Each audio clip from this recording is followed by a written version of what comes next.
The existence of the nation of Israel is a concern for two groups of people in the world. The secular world views Israel in terms of her long-standing conflict with Palestinians and other Middle Eastern nations. But Christians, however, look deeper and ask, what does modern Israel have to do with the Bible's Israel? Does God view modern Israel as his chosen people?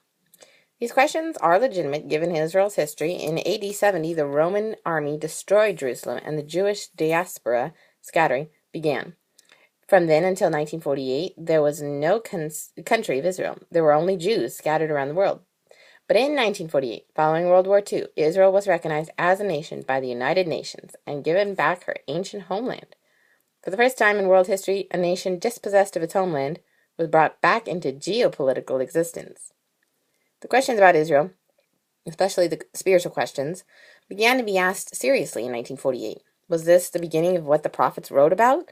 God calling the nation back to himself, as so dramatically pictured by Ezekiel's valley of dry bones coming back to life in Ezekiel 37? When we read about God's covenant promises to Israel in the Old Testament, there is no doubt as to why the nation is alive again.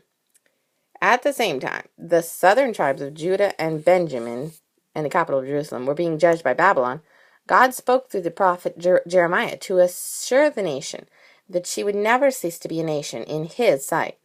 So long as the sun, moon, and stars continue their heavenly circuit, the seed of Israel shall never cease from being a nation before God, forever.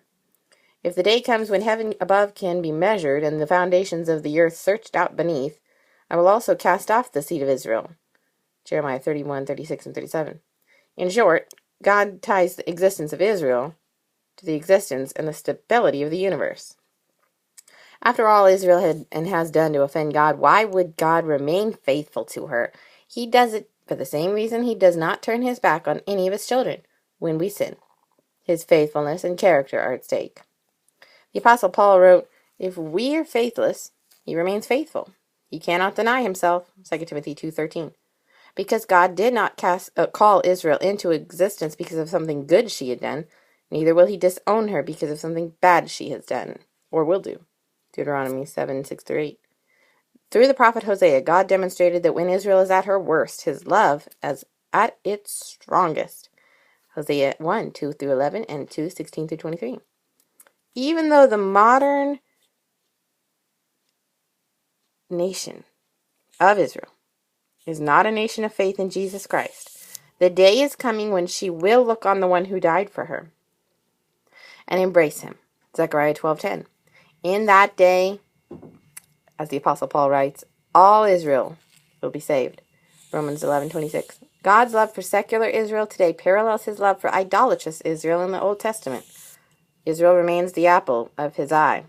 Zechariah 2:8. The question about the present and future of Israel hinges on the answer to one question. Can God be trusted to keep his promises?